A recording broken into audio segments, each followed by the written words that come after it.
Now 250,000. Now, but to get 275. High, but to get 275. 3. Now 300,000. Now 3 1/4. 325. High, but to get 3 1/4. But to get 325. Now half. Now but to get 300.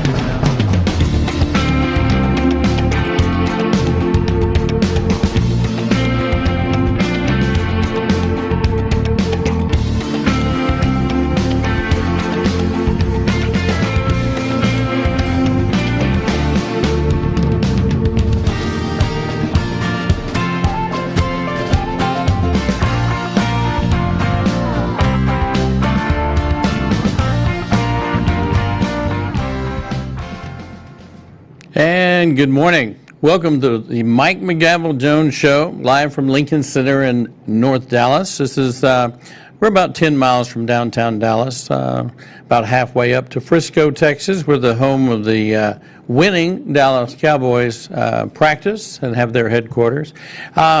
We've been away for some time now, so it's kind of time for us to check back in, and I thought this would be a good time to do it. We've been doing a lot of things over the last 6 months, and I kind of dedicated this particular program to something I call second chances. And second chances can be a lot of different things. But what I wanted to tell you first about was something that happened a week ago last Saturday on the 11th of October. And I was preparing for an auction at Texas Motor Speedway, and as I was preparing, I was reading my notes over. It's about 7:15 in the morning. I'm reading my cards that I prepare for, the different auction packages and what the levels for the fund need and raise the paddle would be. And as I was preparing, we were talking, and I knew something was not right with me. And I made a comment, and I said, do I sound okay? Do I sound all right? And the response was, no, you don't sound right at all. And what I had discovered was I couldn't form a sentence, or at least one that you could understand. You might get something from it, but you could tell that I was not myself. And so we contacted a doctor, and I was transported over to Medical City, McKinney, Texas, and was immediately brought in. And the doctors were great, and they immediately took me to a room and started checking me out. And then I went through a series of tests on Saturday morning, CT scans, and all of the usual things that you would expect. But the bottom line is I had a stroke. And, you know, there's different kinds of strokes. And this was one that affected me through the area of verbal communication, which is pretty tough for me, as you can imagine. And so fortunately, it did not affect my arms or legs or any other part of me. But according to the doctors, I had some plaque that had loosened up in an artery, and it had gone to the left lobe and where our speech patterns are put together. Bottom line is, all day Saturday night, Sunday, and then into Sunday evening, I was in observation and also trying to figure out exactly what this was going to mean, because you can only imagine from an auctioneer's standpoint. You know, fortunately, that Saturday I have a great crew that backs me up, and I want to give a shout out to Philip Braun and the entire team that handled the auction at Texas Motor Speedway. They did an outstanding job. The organization we were working with is a private school, a private Christian school. They were hoping for $300,000 to $350,000, and they were able to put together $500,000 in the live and the fund and need. You know, the only thing I can say about that is, Philip, you don't have to do that well. You know, you did a good job, but, you know, I don't want to be replaced quite yet. So we went through an interesting week of just trying to evaluate exactly what was going to happen, because I really didn't know. And naturally, I was very afraid, scared from the area of my career, and what that's going to mean. And also knowing that I had 2 auctions scheduled for this past weekend. Now, I picked a very few people to tell that this had happened for a variety of reasons. First off, I don't want to create a lot of alarm, but my immediately family, Mackenzie, of course, she knew, and then the people that work with me, not everyone, just 3 or 4 that are with me all the time, and trying to figure out what this was going to mean going forward. Plus, I was determined to do the auctions this past weekend. You know, there's no way you're going to keep me from doing it if I can possibly do it. And so my goal was to do exactly what we do at auction school, and that is work with the tongue twisters and work with the number drills, and that's what I did. On Friday, well, actually on Monday, last Monday, I did contact my fundraising groups, and I let them know that I had suffered an ischemic situation, and that's what they call them, at least this particular type. And so I let them know that this had happened, and I wanted them to know up front that there was a very distinct possibility that I might not be able to call the auction, that I would certainly try. But I did have a lot of people supporting me in prayer. And I don't want to underestimate the power of prayer. I never have before, and I certainly never will again. As we approach Friday, of course, you may be able to hear this in my voice. You may be able to tell that I'm not exactly the way I was. There are times, though, where you can't tell that I've had anything happen. And then there's other times when it's a rather thick presentation, like you would expect someone who'd had a stroke. Fortunately, I did not have a lot of major side effects. They did notice I did show some signs of a droop in my face initially, kind of like a Bell's palsy, but that did go away. They immediately got me on a regimen of drugs. At the time, Saturday morning at 6 o'clock in the morning, I was not even taking so much as an aspirin a day, but now that's not the case. The doctors have given me a regimen of things to take. Having said that, on Friday, by the time Friday rolled around, I was scheduled to meet with a speech therapist. Even hard to say speech therapist, but I did meet with a speech therapist there at Medical City in McKinney, and she kept looking at me real funny. And this was Friday afternoon, and we were kind of like, well, we'd been sitting there about 20, 30 minutes. It's like, well, what are we going to do? What are we going to do with this speech therapy that I need?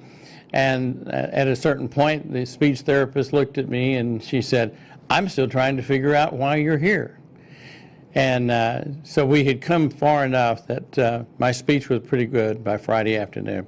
Needless to say, Saturday morning, I conducted a car sale for about an hour and a half without a hitch. I did all the opening terms and conditions and all the general information that we present to the crowd, and it went fine. And then the real test was Saturday night. Saturday night, for some of you that know me and know the auction business and what I've been doing for the last 40 years, one of my groups is Christian Works for Children. And Christian Works for Children is literally across this parking lot in the next block over. That's where their location is. I drive by their place all the time going to my office. Christian Works was a small organization we started with a long time ago. First auction, I think, brought in about $35,000.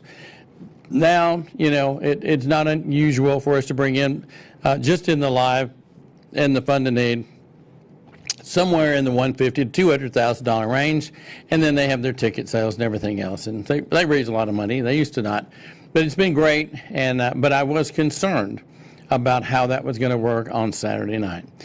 Well, Saturday night did well and came off without a hitch. But I also knew that it was not me that made that happen. It was the power of God and the power of prayer and a lot of people pulling for me from inside my social circle. So I just want to say thank you for those that have prayed for my health and for my ability to do an auction. We had a great auction. And at the end of the auction, I will say I felt compelled to give a testimony praising God and having the ability to do that auction. I went through a very similar thing about 2 or 3 years ago in that particular event where I had already told the people I didn't think I would be able to do it. It was a respiratory issue, and it was basically pre-COVID.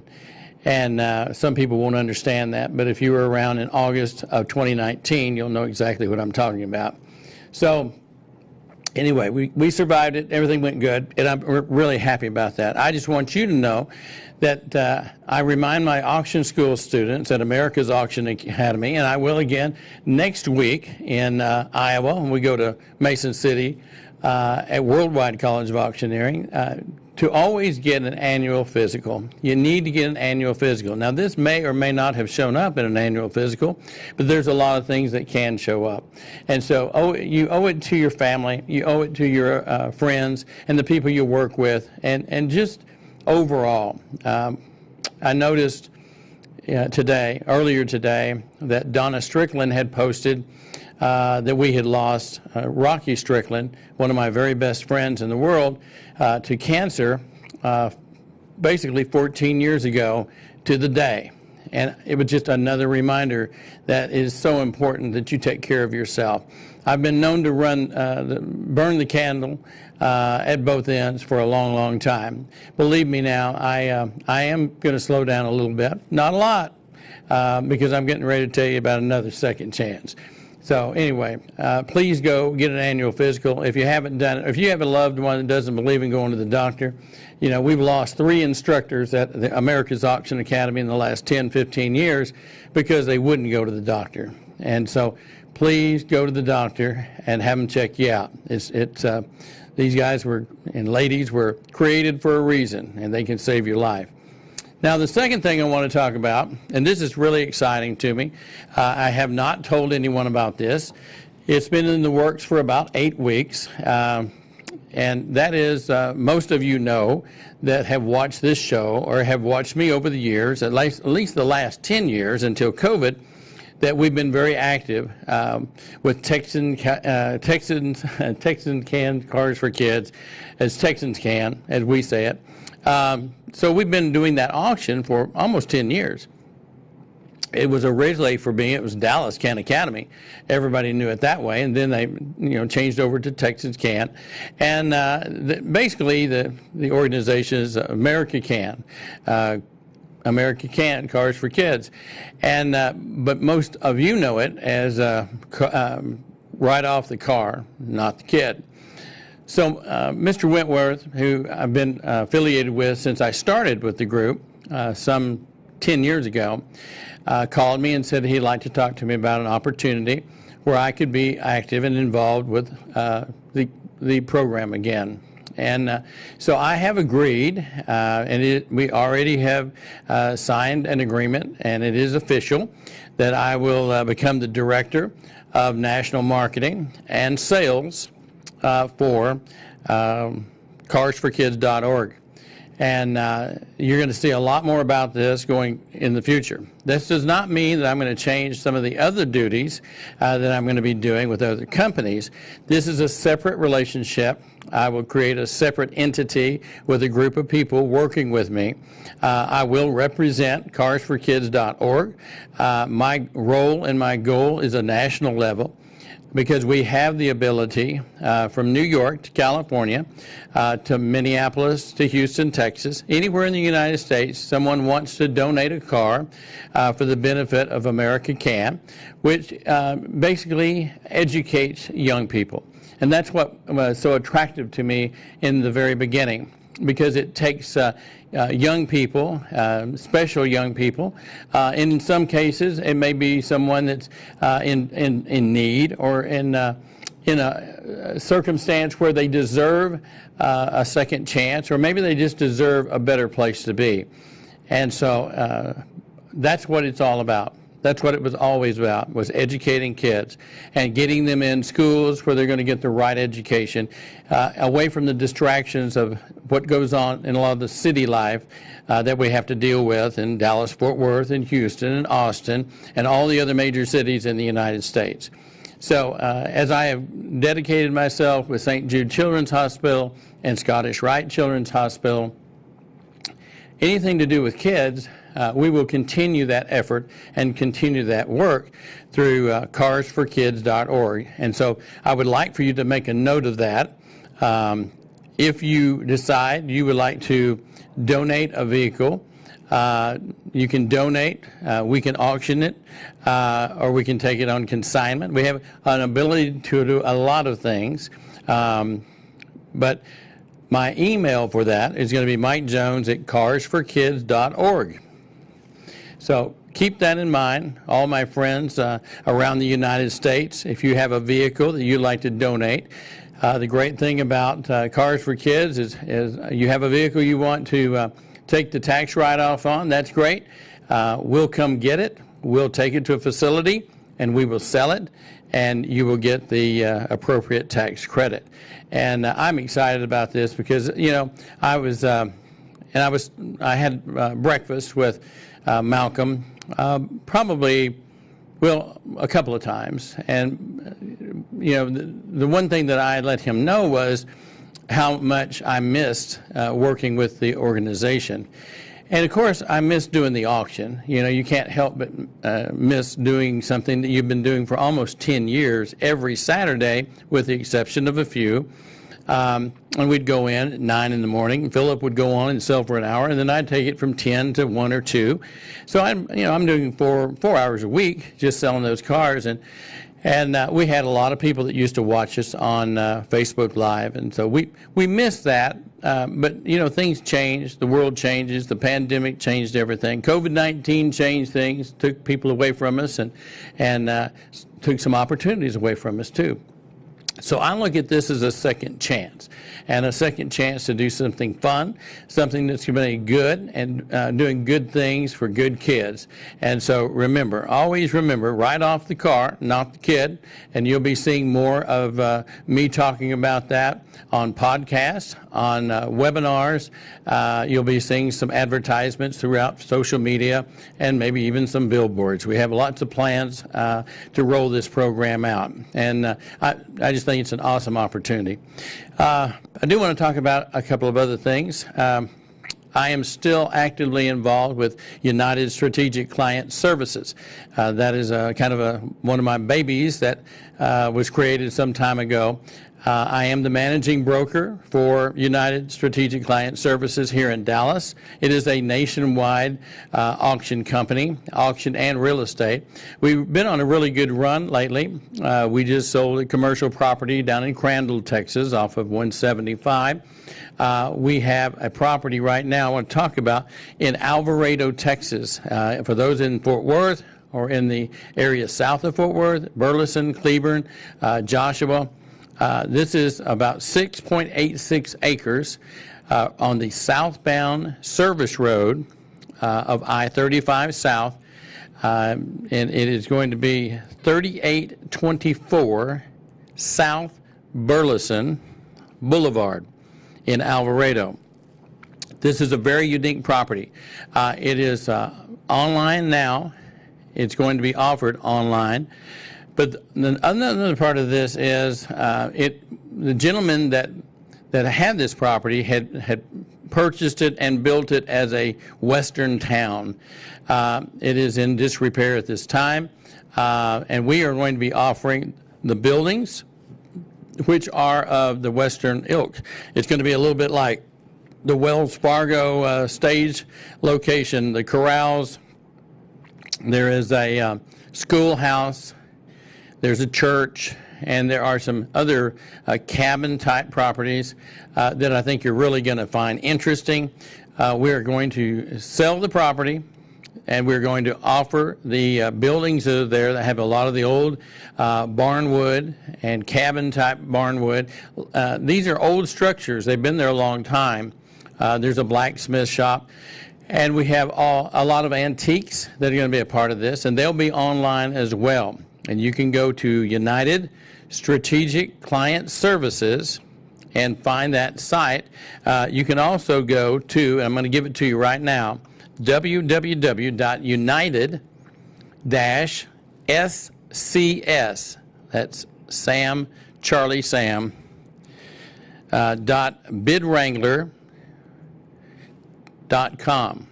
I'll repeat, www.united-scs.bidwrangler.com. And you can check that out, and you can register to bid, and you can register for the real estate as well as the personal property. So please check that out. We also, I have been working on a property in Alabama. It is 400 acres in Rutledge, 250 acres of really, really great recreational property, all kinds of hunting. It has deer, it has turkey, it has ducks, it has a little bit of everything. It's really a great spot. There's 250 acres there, and then there's also 150 acres of cropland.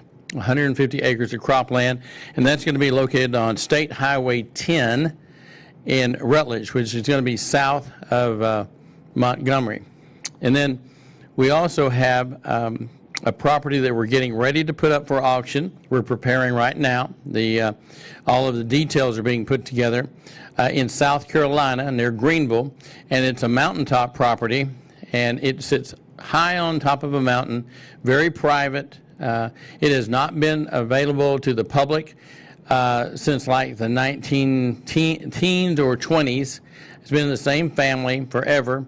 And if somebody's looking for a getaway that's in a neat area, that's also a recreational area, they have lakes and they have equestrian events. It's a very popular area for equestrian events. Please also check out our website for that. We're putting some things together right now as far as the verbiage, but all of that will be up in the next few days. So if it's not up now, it will be, and we want to make sure that you check that out as well. Also, I have been working with a group called directoffer.com. Directoffer.com is based out of Nashville and Chicago.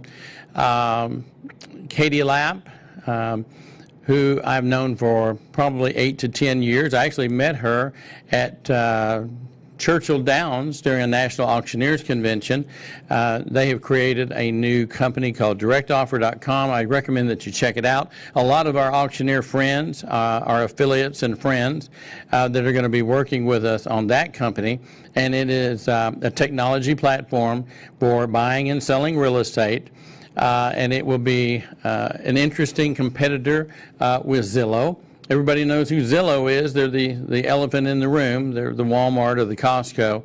And much like Avis and some of the other rental companies for cars, Avis was always number 2 and trying harder. And in this world today, there's always going to have to be a second or third or fourth trying to be number 1. So we see that there's a great opportunity there to buy and sell real estate with our partnerships around the United States and abroad. We will be rolling into England as well. So between the relationships that I have with United Country, United Real Estate, and United SCS, or Strategic Client Services, and then our work with our car opportunity with right off the car, not the kid. And I want to remind you about that. If you have not been a part of it, I keep running into people all the time that say, oh, my brother donated a car, or my sister donated a car. Well, this is your opportunity. The only thing I ask you to do is when you do it, tell them that I sent you. Tell them that Mike Jones sent you. And that way they'll know that our advertising is getting out there and that our influence is getting out there. And but that's all you have to do is say, I'd like to donate my car or my truck or my boat or my RV. and just tell them that Mike Jones, or Mike McGavel Jones, sent you to the organization. So very happy to be with carsforkids.org. And you know, those are the main things that we're doing right now. We do have auction school getting ready to come up. We just wrapped up classes about 3 weeks ago here in Dallas, and that'll be coming up in the first quarter of next year. And then we have Worldwide College of Auctioneering, which we own, and that'll be coming up next Friday in Mason City. And so lots of things going on about the auction business. Every auctioneer I know that I'm very close to are telling me how good things are right now. They're busy as they've ever been. And I think that's true about this business as a whole. People that want to work and will work, there's plenty of work. There's no question about it. So if you want to be in the auction business, or you want to be in the appraisal business, or if you want to be in the real estate business, those opportunities are out there. They're everywhere. We have a full schedule of auctions coming up for our fundraising, our benefit auctions, a variety of them. Our calendar is pretty full until mid-December. So we've got something pretty much going on the whole time. And then we will take the Christmas break, come back into the first quarter of next year, and do it all over again. God willing, and the creek doesn't rise. This is not going to be a long show today. Frankly, I just wanted to let you know kind of what had been going on, what's happened in the last 30 days and last 6 months. We will resume our regular shows. We've got some great guests that would like to join us. I've just been a little bit disconnected for a while, but I'm ready to get back to work. The stroke kind of made it interesting and made me think a little bit more about what I want to do and how I want to do it. And I've been asked quite a few times if I wanted to slow down. Well, you know what? God has a plan. God lets you know when you need to slow down a little bit. So I've been spending some time up at Pecan Creek Farm up in Gainesville. We did host the Medal of Honor recipients in the last 2 or 3 weeks. In fact, right before all this happened, we did that about 2.5 weeks ago. And we had several of the Medal of Honor recipients come to our farm and autograph the insides. And it was a very festive opportunity. And so we got a lot of things going on. We got some new cows out at the farm, and we got some new calves that have joined the scene. And we're like anxious parents. We're waiting for another 2 or 3 to come in now. So, you know, we'll spend some more time up at the farm. I want you to know how much I appreciate each and every one of you. If I don't tell you that in person, know that I do feel that way.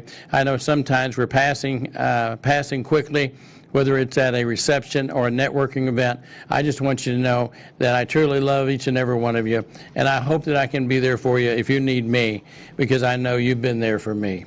And so, on behalf of everybody that's been a part of this one today, and my good friend Trelvis, my producer, it's good to be seen again, not viewed, and we look forward to seeing you next time. On behalf of everybody here in Dallas, from the Mike McGavel Jones Show, God bless. We'll see you next time.